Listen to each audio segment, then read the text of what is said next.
Everybody, welcome to Something Something with Eric Neumann. I'm Eric Neumann.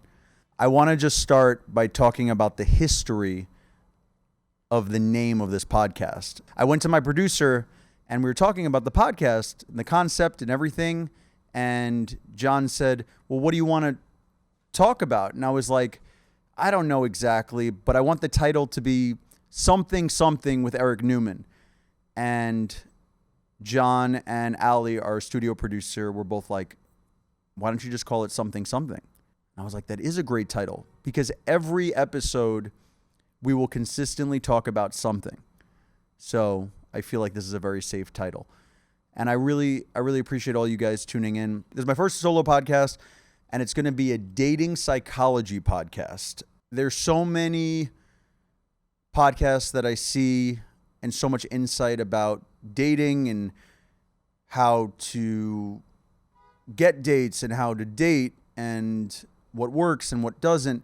And there's so many psychology podcasts I see that sort of go through the emotional and psychological arc of everyday life. And I figured, why not combine both and create a dating psychology podcast? So in this podcast, the something something we will always be discussing will be the psychology behind whatever topic we're discussing. Today's topic, our first topic, ballsy choice, is dating apps. And I have a lot of very strong opinions on dating apps, on meeting people on dating apps, on the psychology of being on dating apps, and experiences of being on dating apps. Which is probably the same thing. I want to just start by saying, because I'm always going to try to be as personal as possible before I get into what I feel is more of an objective stance towards the psychology. I have never been on a dating app. I've never signed up for a dating app.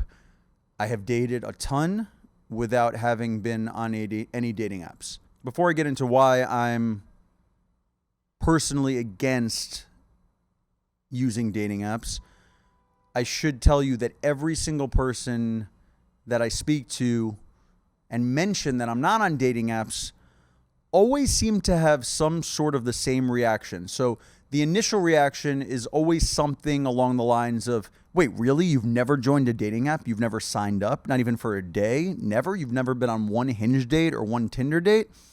And then when I say, no, I've literally never been on a dating app, the follow-up is usually very similar, which is, oh yeah, that's kind of nice actually.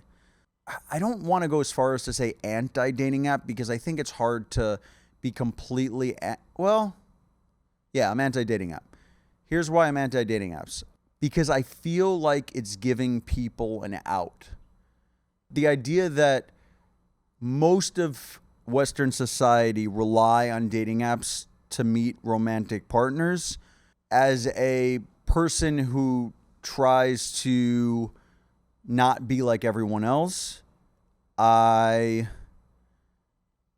sort of push back on that idea immediately. So there's this sort of, a little bit divisive part of me that wants to just push back on something that everybody's doing or most people are doing. But that's not the ego, and all that stuff isn't really what's driving me in my, strong protests for dating apps. What's really driving me is the fact that I don't believe people can fully be themselves. I think that oftentimes you'll match with someone on a dating app and you'll swipe whatever direction means yes. I don't even know what direction means yes. Is left yes? Is right? What's yes? Right is, here, this is a guy who doesn't spend a lot of time, but you're in a serious relationship. Zoran, what's yes? Is it right or left? I'm with the right crew here. I mean, what better than to prove my point than to surround yourself with people who also don't go on dating apps? I'm very proud of everybody in the studio for not being able to give me that answer, by the way. Whatever means yes. So you match with someone on a dating app and you start a conversation.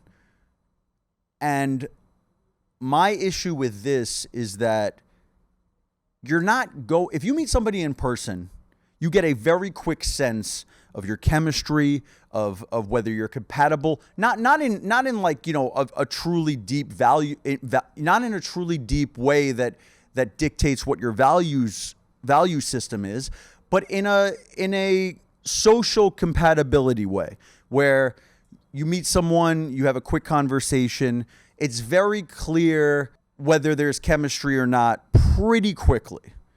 And you have to, as two individuals who are both a little nervous in a social setting, because social settings are naturally very nervous situations, you both have to sort of deal with those really awkward moments of silence and, did I say something that offended the other person? And how do I recover from that? And how did they respond? And all of those things are answered pretty quickly in a very, very small sample of your conversation. It's sort of like you have to just think on your feet and you have to respond quickly. And a lot of those instincts and responses are what will dictate whether there's chemistry or no chemistry. And when you meet someone on an app, it's like a cheat system. You know, she writes you something. Now you can take as long as you want to respond. You could screenshot what she messaged you on Hinge. You can put it into your group chat, your friend group chat, and you can workshop a response for 20 minutes and then write back to her. And she may love the response. She may think it was a charming, funny, poignant, insightful response. But it wasn't your response. It was your workshopped with your group chat response. And you can't do that in a real life social setting. And the thing is, even if you end up charming her in the message and get her to agree to go out with you, or him to agree to go out with you. By the way, everything I'm going to be talking about will only be a male-female dynamic, because that's what I know romantically. So I'm sorry to my gay fans, because I love you guys, and I just cannot speak on what it's like to date a man. Although I have been in a lot of situations with women where I was like, oh my God, this has to be better. And so even if you charm the girl enough to get her on the date, it's going to become obvious very quickly that whoever you were while messaging is not who you are in real life. And so it's just sort of a waste of time, I think. And by the way, this isn't to say that there aren't a million successful dating stories. I know there are. I know people personally who had been trying to date for 10 years and couldn't find the person they wanted to marry, and then got on Hinge and within a year found that person and they were happy. But even the people that find success on dating apps don't make me any more pro dating app than I was before. It kind of comes down to the same thing. If dating apps did not exist, we wouldn't have to worry about whether there were success stories on Hinge or Tinder, because we would have to make sure that we created success stories in real life for ourselves. I used to do a joke about how I don't judge anybody for being on dating apps except men. I judge men. And the reason why I give ladies a lot more slack with this is because I do feel like at the end of the day, call me old-fashioned, I believe that it is a man's job to generally approach women. That's not to say that there haven't been situations where it's worked and you found your partner because a woman found the courage to approach you in public or DM you. One of my serious ex-girlfriends initially DM'd me and we ended up having a very serious relationship. So it's one of those things, like there can be successful dating app stories, and there are a ton of them, and there's successful stories where women have approached men or made the first move. And I don't have any issue with those particular situations, but I still believe that a man should be the initiator. I do believe that a man is built to have the audacity and nerve and courage and confidence to try to procreate, to try to meet women and to try to approach women in public settings. And so because more men aren't like that, I don't think women have many better choices than to join dating apps. And that's why I put that on men. My other issue with dating apps, and this is a very big one, is the filter system. You join an app, let's say you're a Jewish woman, you sign up and you plug in, I want a man who's Jewish, over 30, and over 6 feet tall. Fine. Those are things that you have decided are valuable to you. Now, let's say you're on the dating app with those filters, and somewhere along the lines, you meet a guy at work who's 5'9", Muslim, and 27 years old, who defies all three of your values. And you guys fall in love. You spend a lot of time together and you fall in love. And you decide that you want to get married to this person. And you get married. And you're happy. You guys hypothetically have a great life together. You have just proven to yourself that the values that you thought were the most important weren't. Because everything you wrote on that dating app, you have now contradicted by marrying somebody who doesn't fit any of that mold. So that's a big contradiction. Now let's take the other scenario, which I think is probably the more important scenario to back up my point here. Let's say, same thing. You're on a dating app, those same metrics, 6 feet, Jewish, over 30 years old, and you meet the guy, 28, Muslim, 5'8". And you guys engage in a relationship, and after about a year and a half, you're fully in love. You decide, I can't go through with this, and we have to break it off. And it's a heartbreaking, devastating event in your life. You're longing for him. You really did love him. You just can't see the interfaith situation working out long term. And you got sucked in because you guys were spending all this time together and you fell in love, and now it has to end horribly.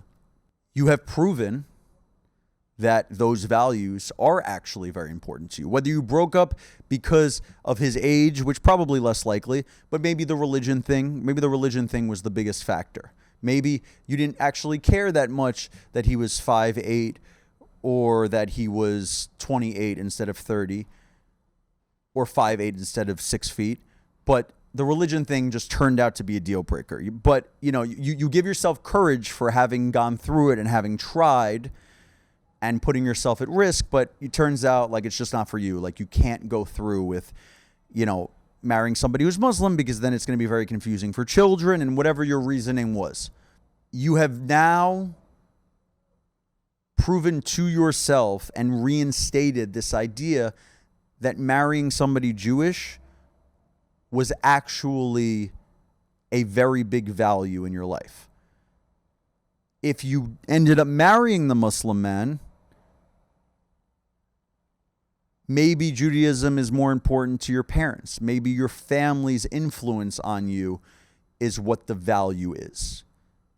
Maybe what matters to your mom and dad as far as who you marry turns out doesn't matter to you as much anymore, because you have chosen love over marrying somebody who is your religion. And so what actually means more to you than your religion was love. And that is what is more valuable to you than anything. And by making that choice, you have proven that. And my point is that you learn more about what's valuable to you by meeting different types of people and by going through different experiences, not by signing up for a dating app when you're 21 years old with this filter system that you decided at this point of your life is very strict and can't be bent. Look, me personally, I'm 37 years old. I'm single. I've dated literally a million women, and I have a much better idea of what I want and who I am and what's compatible and what's not, but I always prove myself wrong. So I almost feel like maybe it's a better idea to just go out with someone who's completely at odds with what you believe you want, because that will be the single greatest piece of evidence that you do really want what you think you want. There's a new show out now that just season 1 just ended, and I loved it. It's called Nobody Wants This, and it's starring Adam Brody and Kristen Bell. And I've been thinking about this since I watched the finale. If you haven't seen the show, which I think most of you have, but if you haven't seen the show, Adam Brody is a rabbi. He has his own congregation, and he spent his entire life wanting to be head rabbi of this congregation. That has been his entire life goal. And he's about to marry a Jewish woman who gets along with his family, who would really fit the mold of what he wants out of life. And he decides last minute that she's not for him, and they break up. And he immediately meets Kristen Bell, who's a non-Jewish woman who knows nothing about Judaism. And they fall in love, and it gets very intense very quickly. He's then given the opportunity to become head rabbi of the congregation, and through a bunch of societal pressure, realizes that he won't be able to have both.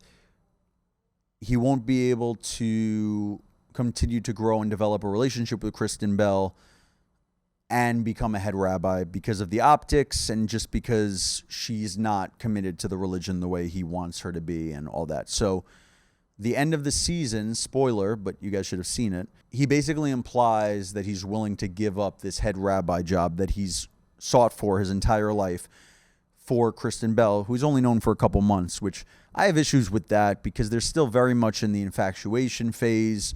And, you know, he literally had one long-term relationship with this Jewish woman, and all of a sudden is like, I'm going to give up everything I've ever wanted for this really hot blonde girl who spikes a fire, who, you know, lights a fire in me that I haven't felt before.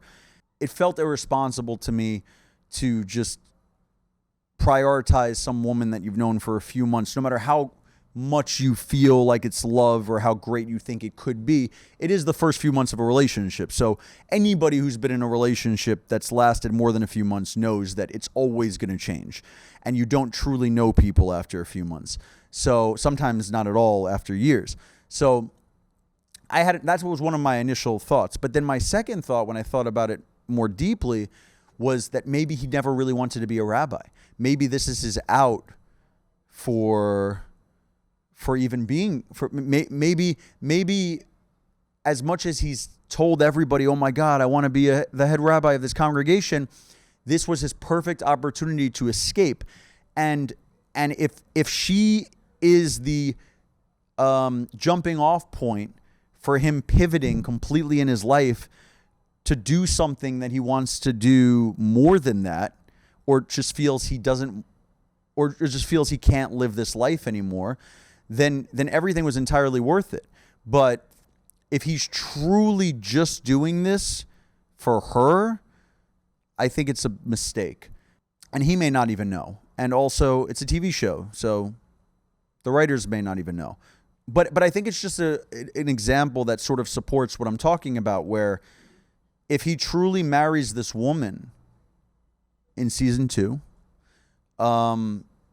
who's not Jewish, then having a fully Jewish family didn't mean nearly as much to him as he thought it did. And that's okay. But that's my whole point. It's good to just go out with people. It's good to just get to know people. There are people I've gone out with where it's obvious within the first 20 minutes of the date that we're not compatible for whatever reason, but some of them have ended up being my friends or like have led to job opportunities down the road. And so to just like, it's to look at every date to look at any date as black and white, meaning, you know, this is either my person or it's not, I think is a little short-sighted, because I think the experiences of finding out that somebody isn't your person is just as important as actually finding your person, because you're not finding your person without having known who are not your people. And again, this sort of leads to a bigger life issue, which is that the more sacrifices you make for something, the more it means to you. For example, if I relate it to my own life, I've done stand-up for 17 years, and I've sacrificed a lot of things, you know, mostly just money and happiness. But, you know, I've seen people, like when I was like 25, I remember just talking to a lot of my friends who graduated the same year I did about how much money they were making, and I was making by far the least amount of money. And it hurt. It sucks. It really does hurt.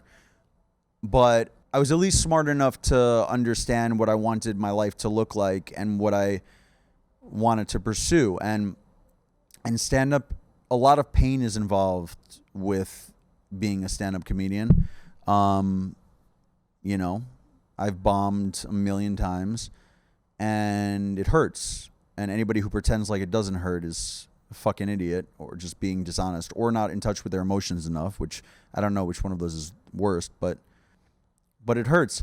And I've had to sacrifice a lot to be a stand-up, but every sacrifice I've made for stand-up comedy has only proved to me how much more I love it and how much more meaning it has in my life. That's why I think instead of going on dating apps, you should take a chance. You should meet somebody at a cafe. Go up to them. Go up to someone. My brother is a fucking savage, dude. He goes up to women on the street. He'll like literally just like go up to any woman on the street. And I think he's insane, but I respect it. And a lot of people are like, oh, that's creepy or whatever. And I'm like, hey, he's trying to find something more original than just like sitting on a dating app all day and swiping through people. He's walking down the street and he's attracted to a woman and he goes up and he approaches her. And I'm not saying to be reckless about this type of strategy. If you're at the gym and you see a woman like running on the treadmill, like full speed, and she's wearing headphones, don't like go up to her. Wait until she slows down. Wait until she's in recovery and then go up to her. I saw J-Lo at the gym the other day. We were working out right next to each other. I'm like, oh my God, that's J-Lo. And she looks unbelievable. Like, she's 55 years old. I have to be honest, I'm dating like a lot of 25-year-olds these days. J-Lo was like the most beautiful woman I've ever seen, and she's 55. Like, it was crazy how good she looks. And I said to her, I was like, hey, J-Lo, big fan. And she was like, thanks. And she kind of walked away, and she was with this trainer / hitman. Like, all these celebrities, they're always with like a trainer, but who also was like definitely a trained assassin at the same time. He was wearing like a leather jacket. He was like 6'5", and he had sunglasses indoors. And I was like, I'm not fucking with this guy. But the whole rest of the day, I was depressed because I didn't ask J-Lo for a drink, which is fucking insane. Dude, I was depressed. I had a therapy session 2 hours after that, and I was talking to my therapist about it. And I was like, yeah, like I saw J-Lo, and I could have just at least invited her to the Cellar to a show or something, you know? I could have like you know, whatever. And it's so funny because everybody I talked to about it was like, oh, well, like, what was she doing there? Like, doesn't she have like a private gym? I'm like, obviously she wanted to be around people, and she wanted to be a normal person while she was working out. So sorry, if you're going to be a normal person, I'm hitting on you. You want to be normal? Sorry. So I didn't do it, but so I talked to my therapist about it, and I was like, yeah, I'm a little upset. I feel like I was like a little bit, I usually don't get very scared in these types of social situations, and I feel like I shied away, and I kind of feel like a little ashamed of myself for it. And she goes, she had a good point. She goes, Eric, 99% of men wouldn't have even had the thought. Like, the thought wouldn't have even entered their conscious being to try to ask Jennifer Lopez, one of the most beautiful, richest, successful artists of all time, to get a drink with them. And I'm like, I know, but I like, I'm very like, I go very hard on myself, and it was something I wanted, and I feel like I didn't go after something I wanted. So now I feel like I have regret for it. And then I said, in that very quick moment, I kind of made a decision where I sort of factored in all the pros and cons. So I looked at best case scenario, worst case scenario. And best case scenario, J-Lo says, yes, Eric, I'll get a drink with you. Okay, that's like fantastical, unbelievable, best case scenario, right? But who knows? We're both fucking human beings. Whatever. She's single, she's 55. I don't know. Maybe I could get J-Lo at 55 single. I don't know. And then worst case scenario is she gets offended by me and is like, leave me alone, and like goes to the front desk and like reports me to management, and now I'm the guy who pissed J-Lo off. So they end up revoking my membership and I get kicked out of Equinox. It's the place I spend every day of my life at now. I take yoga classes 3 days a week. I just took a ballet class, which I really enjoyed, by the way. And I work out 4 days a week, and I do a hot tub, sauna, steam room. It's really like a culture and a community for me at this point. Like, that's where I go in the morning when I wake up, is I go to work out at Equinox. So I started like making a value assessment in my head, right? Pros and cons. And again, best case scenario, J-Lo and I end up going out on a date. Worst case scenario, I get kicked out of Equinox. And I said to my therapist, I made a really quick value assessment, and I ultimately decided that the pro of going out with J-Lo wasn't worth the con of getting kicked out of Equinox.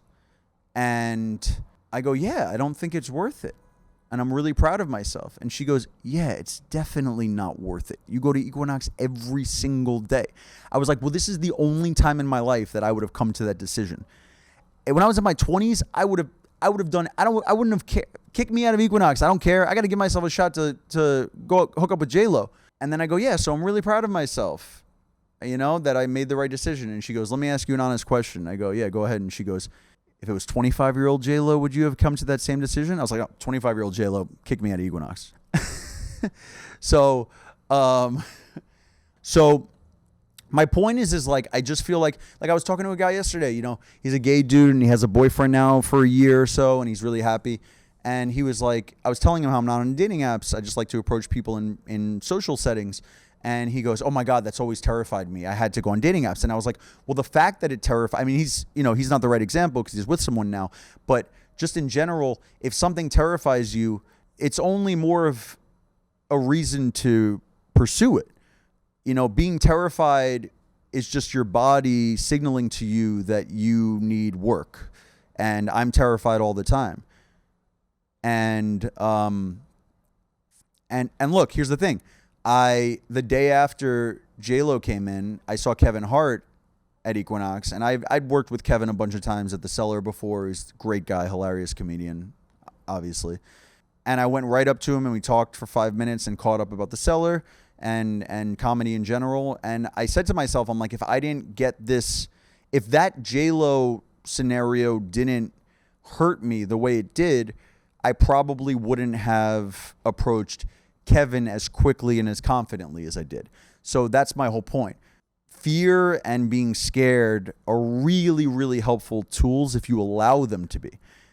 And I see being on dating apps as giving into fear. I also want to make the point that when I approach women in person, I'm scared every single time. Every single time I'm like, she's going to think I'm an idiot, or I'm going to say something dumb, or I said something and it didn't come off the right way, or now she seems offended. I've offended so many people just because I tried to make a joke that was like too off color, or I got nervous and then I said something that I shouldn't have said, or maybe I was a little too aggressive, or, I didn't play it cool enough. And as many times as I've done this, it's the same thing as stand-up, where it's like, no matter how many times I do it, you never quite become an expert because there's always going to be a crowd that proves to you that you need more work or that you just couldn't break through to. So that's like, oh, okay, well, they're not wrong. I just wasn't able to connect to this audience for whatever the way I like to. So it's the same way with approaching people. So I just want to emphasize this because I'm tired of all these like alpha bros on podcasts being like, yeah, I got nothing but confidence with these ladies. And nothing scares me. I'm a man. I'm a fucking man. I'm like, dude, like, this is so dishonest And vulnerability is really what I believe connects people. I've really tried to, especially in my stand-up and just socially, to be as vulnerable as I possibly can about things. Like, I think vulnerability is the biggest strength available to people. And it's kind of sad that a lot of people aren't courageous enough to truly be open and be vulnerable. So I'm sort of tired of this notion and this just straight up lie from guys who just like want to look cool. And they're like, I'm not scared of shit. It's like, well, then you're not emotionally intelligent enough, because anybody who's done the work and really opened up and understood who they are, how human beings are in general, will know that approaching somebody in a public setting is a very scary thing. And it could end up ruining your night. It could end up killing your confidence for however long it kills your confidence. But all of those fears and oftentimes those realities should not be used to discourage you from still doing what needs to be done. They should be used as motivators to do it more.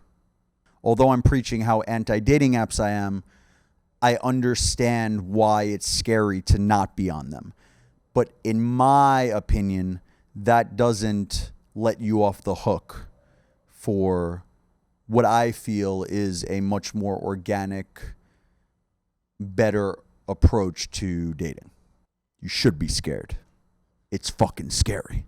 Thank you so much for watching the very first episode of Something Something with Eric Neumann. I just wanted to shout out a few people who made this happen, who I'm literally nothing without. John is my producer. Zoran is my videographer. And the studio, which brought me the wonderful Ali, Ronaldo, and Alex, our social media guy. Thank you so much for tuning in. And I'll see you guys next week for the second episode of Something Something with Eric Neumann. I'm Eric Neumann. Take care.